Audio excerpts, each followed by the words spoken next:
Hello students, myself Meenal Madhumita Swaroop and my channel's name is Meenal Swaroop's Biology Tutorial, and this is my first video for my channel. Students, for my first video I have chosen topic spermatogenesis, which comes under human reproduction in 12th biology. So before we talk about spermatogenesis, this is very important to understand the meaning of gametogenesis. Gametogenesis क्या है?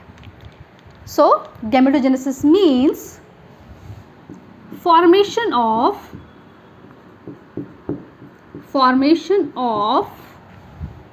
what? Formation of gamete. And where? In gonads. Very simple. Gonads के अंदर gamete का formation करना ही या होना ही क्या कहलाता है? गैमेटोजेनेसिस. गैमीट्स का मतलब अगर मेल गैमीट है तो बनेगा स्पर्म, अगर फीमेल गैमीट है तो बनेगा एग. वैसे ही गोनाड्स, अगर मेल की हम बात करते हैं तो मेल गोनाड है टेस्टिस और फीमेल गोनाड है ovary. Clear? So formation of gamete in gonads. Gametes दो टाइप के देखेंगे हम, sperm and egg. Same way gonads भी दो टाइप के हम देखेंगे, टेस्टिस एंड ओवरी. तो simple, formation of sperm in testis and formation of egg in ovary, gametogenesis. अब अगर दो डिफरेंट फॉर्मेशन है तो दो डिफरेंट टर्म्स भी होने चाहिए, राइट? सो अगर हम बात करते हैं पहले वाले की तो इसको हम बोलेंगे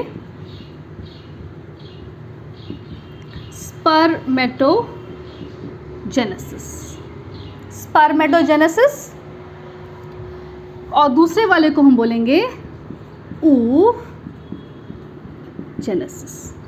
फिर से gametogenesis, formation of gametes in gonad. दो टाइप के पढ़ने वाले हैं हम. First is spermatogenesis, second is oogenesis. What is spermatogenesis? Formation of sperm in testis is called as spermatogenesis. And what is oogenesis? Formation of egg in ovary is called as oogenesis without any doubt. Clear? ये तो था just basic concept of the gametogenesis.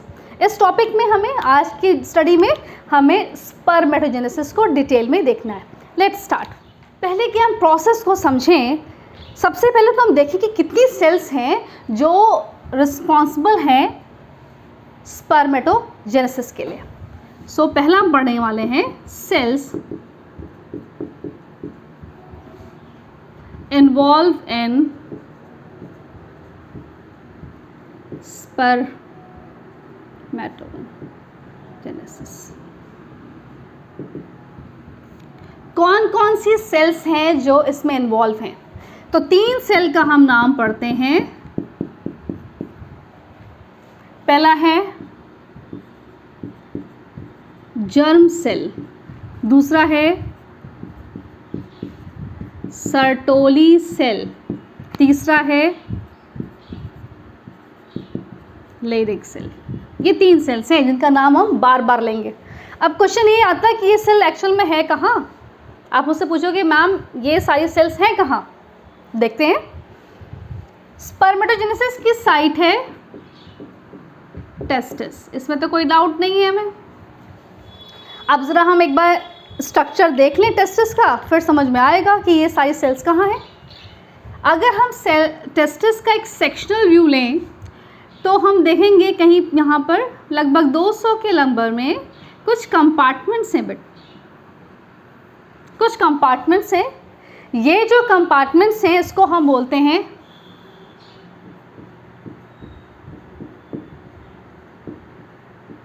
Testicular lobules. Testicular lobule के अंदर कुछ highly folded tubules हैं जिनका number है 2 से 3। उनको हम बोलते हैं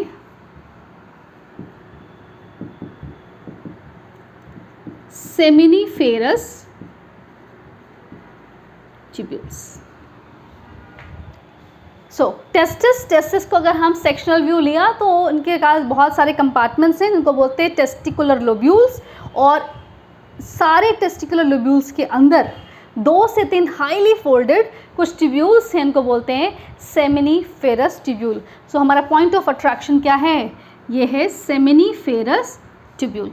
ज़रा इसको मैग्नीफाई करते हैं और देखते हैं कि यहाँ पे कहाँ हमें ये 3 सेल मिलने वाली है। चलिए देखते हैं। सपोज ये एक सिंगल कंपार्टमेंट है और इसके अंदर ये क्या है?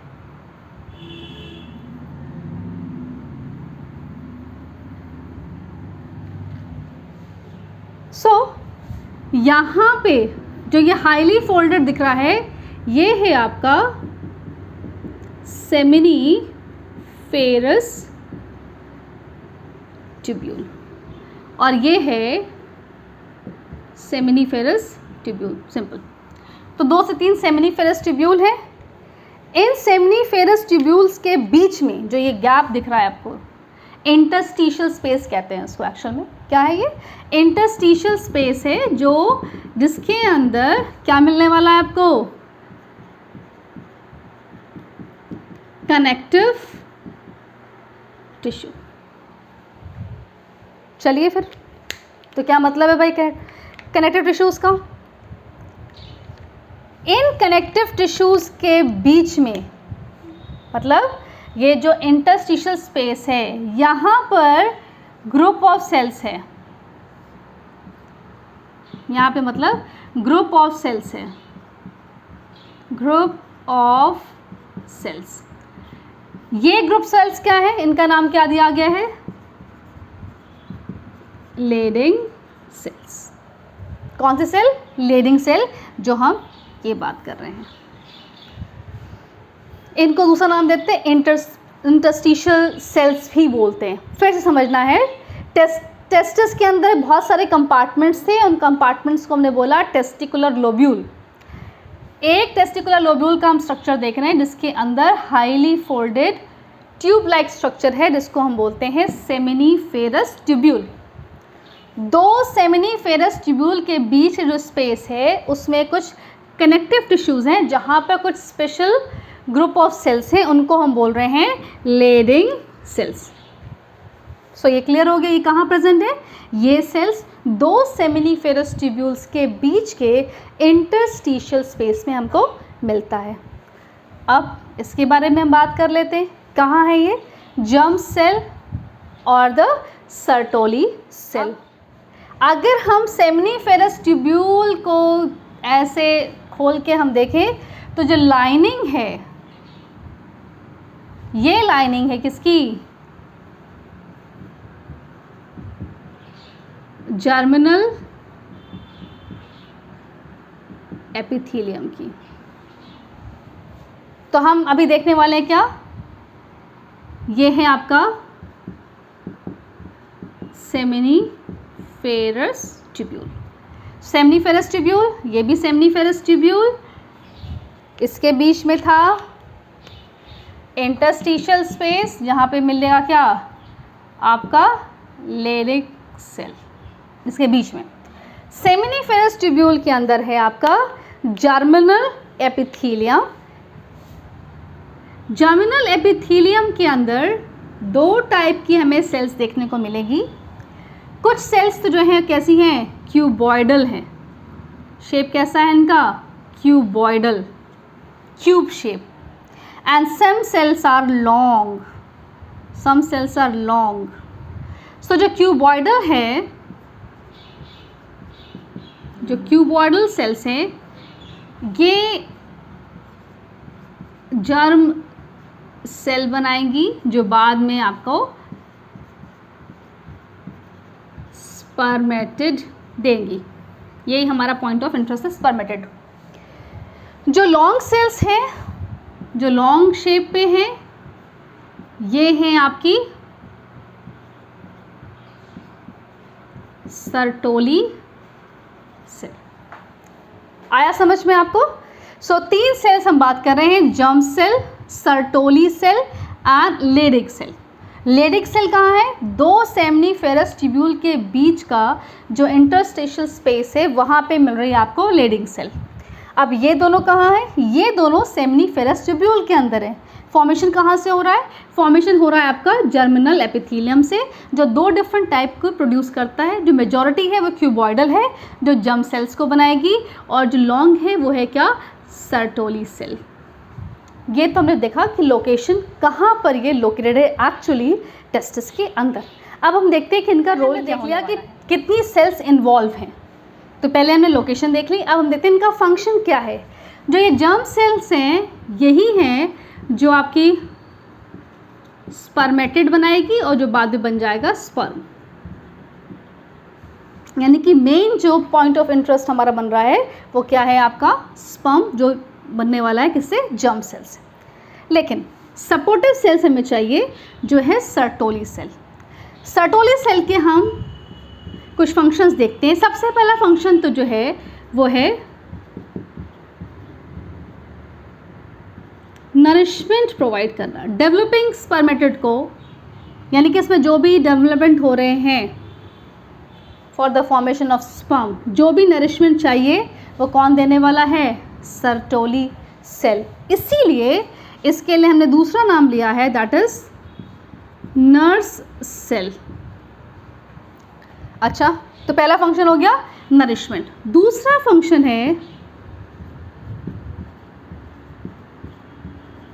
Androgen binding protein. Androgen binding protein, androgen class of hormone है जिसका एक एग्जाम्पल हम स्टडी करते हैं, that is testosterone. Testosterone hormonal roles जो है हम बाद में डिस्कस करेंगे, और बहुत सारे हार्मोन्स हैं जो कंट्रोल करते हैं स्पर्मेटोजेनेसिस के लिए, लेकिन एक नाम जो है बहुत ज़्यादा लेंगे, दैट इज द टेस्टोस्टेरोन। ठीक है, सो इसका रोल है स्पर्मेटोजेनेसिस के लिए। क्लियर? जो कि डायरेक्टली रिलेट करता है स्पर्मेटोजेनेसिस से। ठीक है,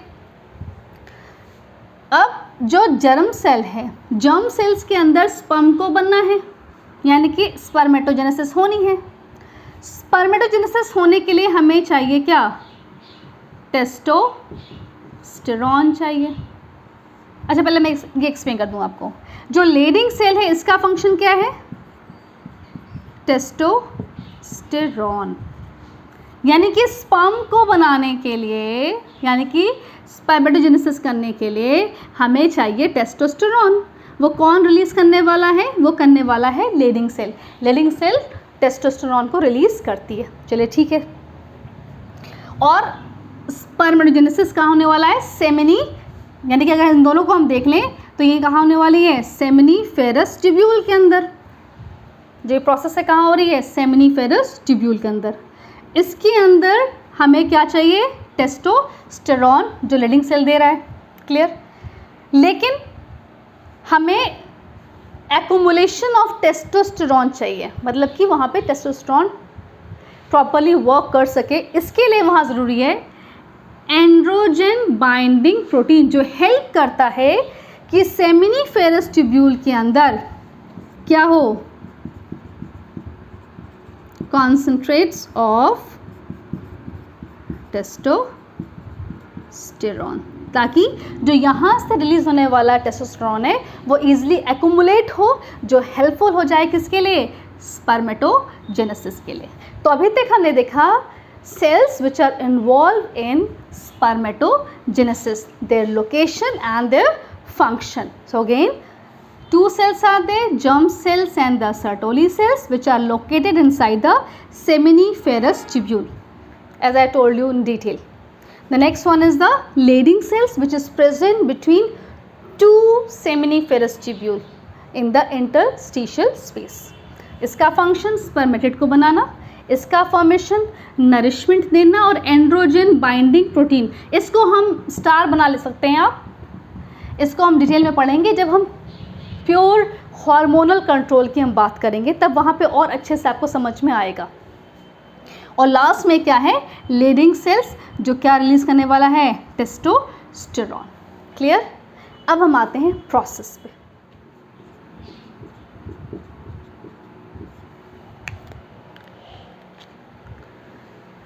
स्पर्मेटोजेनेसिस की प्रोसेस को हम दो मेजर कैटेगरी में डिवाइड कर सकते हैं। पहला, formation of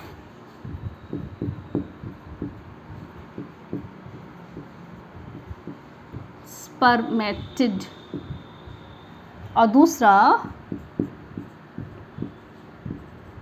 formation of sperm from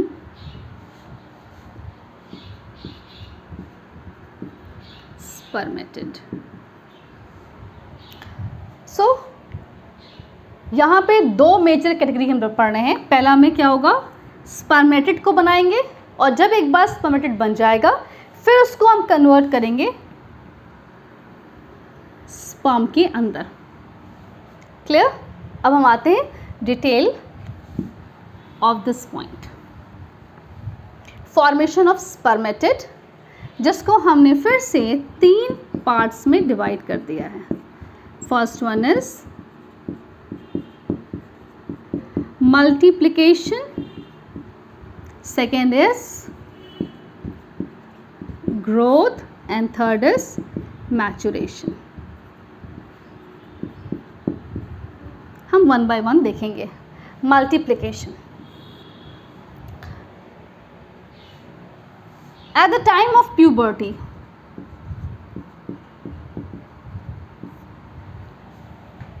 जब हार्मोनल चेंजेस बॉडी के अंदर आ रहे हैं उस समय क्या हो रहा है। अच्छा, एक बात और ध्यान रखना है आपको, स्पर्मेटोजेनेसिस प्यूबर्टी पर ही स्टार्ट होता है। जब हम oogenesis की बात करेंगे तो यहाँ पे एक बहुत इंटरेस्टिंग कॉन्ट्रास्टिंग पॉइंट मिलेगा जो हम उस समय डिस्कस करेंगे। यहाँ पे हमें ध्यान रखना है कि स्पर्मेटोजेनेसिस कब शुरू होती है, प्यूबर्टी। कई सारे हार्मोन्स हैं जो हाइपोथैलेमस से या एंटीरियर पिट्यूटरी से रिलीज़ होते हैं, उसको हम यहाँ पे डिस्कस नहीं करेंगे। जब हम नेक्स्ट टॉपिक लेंगे नेक्स्ट वीडियो में, जहाँ पे पूरा हम हार्मोनल कंट्रोल के बारे में ही बात करेंगे। अभी यहाँ सिंपल हम बेसिक प्रोसेस की डिस्कस करने वाले हैं। तो प्यूबर्टी के समय ये प्रोसेस शुरू होने वाली है। कैसे,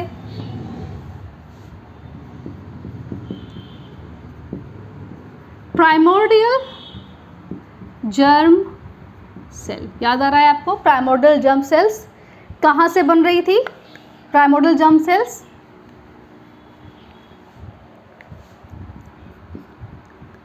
germinal epithelium, germinal epithelium of seminiferous tubule. इसकी क्यूब शेप की सेल्स जिसको हम बोलते हैं प्राइमोर्डियल जर्म सेल्स, ये अनडिफरेंशिएटेड है। क्लियर। ये क्या करेगा, ये जाएगा किसमें, माइटोसिस में और मल्टीप्लाई करेगा कई टाइम्स। ये फेज़ ही कौन सी है, मल्टीप्लिकेशन फेज़ है। तो यहाँ पे कौन सी आपकी सेल डिवीजन इन्वॉल्व होगा, ये इंपॉर्टेंट है कि किस फेज़ पे कौन सा सेल डिवीजन है जो इन्वॉल्व हो रहा है। तो यहाँ पर माइटोसिस होने से ये मल्टीप्लाई हो रहा है और बनाएगा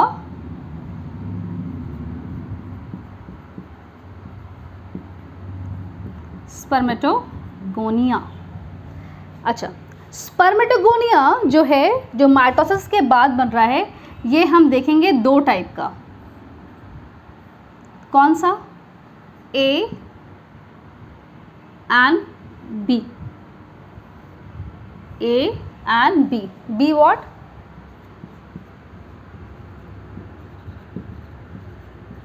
spermatogonia. A spermatogonia and B spermatogonia. अच्छा, ये बार बार माइटोसिस करता रहेगा, यानी कि ये एज अ प्रिकर्सर काम करेगा आगे के स्पर्मेटोगोनिया को बनाने के लिए।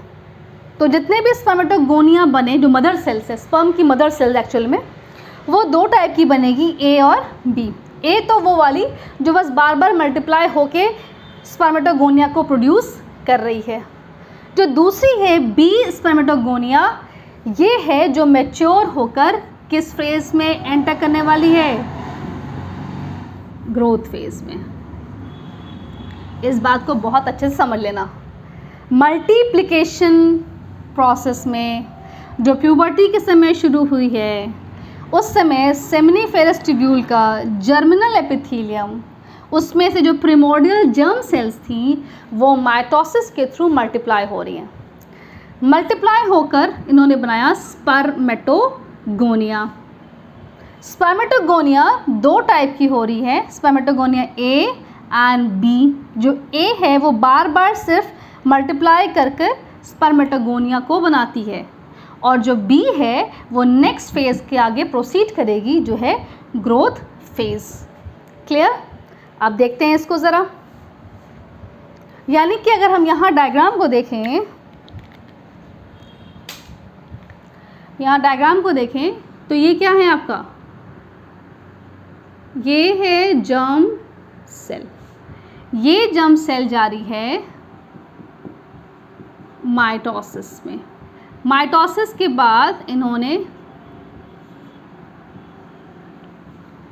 बनाया, ये सब 2n है भाई, ये भी 2n है, ये भी 2n है, ये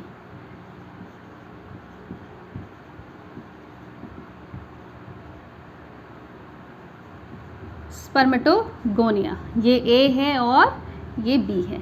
ये बार बार इसी चीज़ को बनाएंगे। स्पर्मेटोगोनिया अब जाने वाला है किसमें, ग्रोथ फेज में। ये हो रही है ग्रोथ फेज। अभी तक हम पढ़ रहे थे मल्टीप्लिकेशन फेज, मल्टीप्लिकेशन फेज। अब आई ग्रोथ फेज। जो स्पर्मेटोगोनिया है अब वो ग्रोथ फेज में आकर कन्वर्ट होगी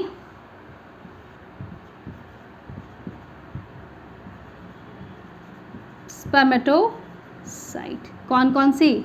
प्राइमरी स्पर्मेटोसाइट। इतना क्लियर हो गया?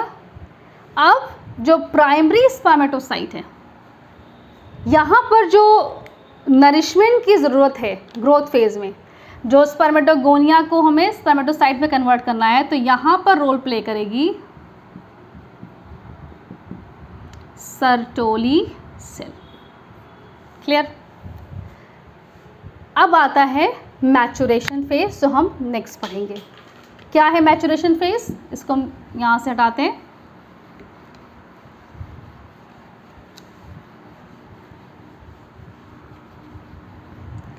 अब बन गया था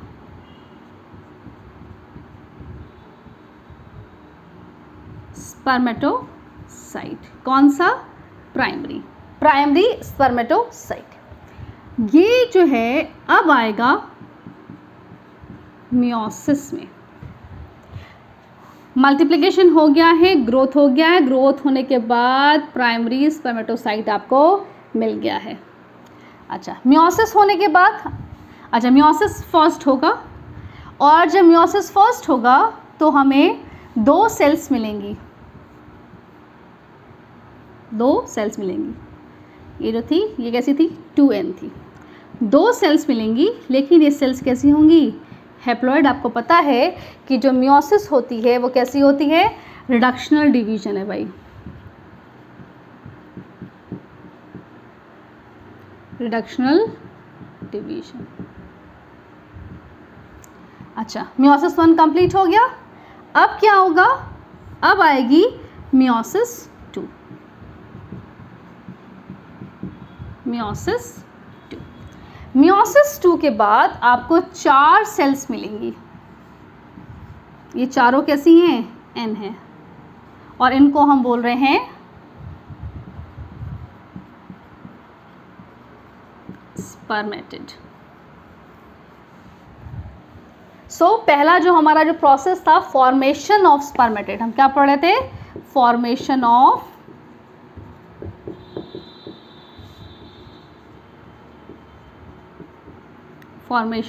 स्पर्मेटिड।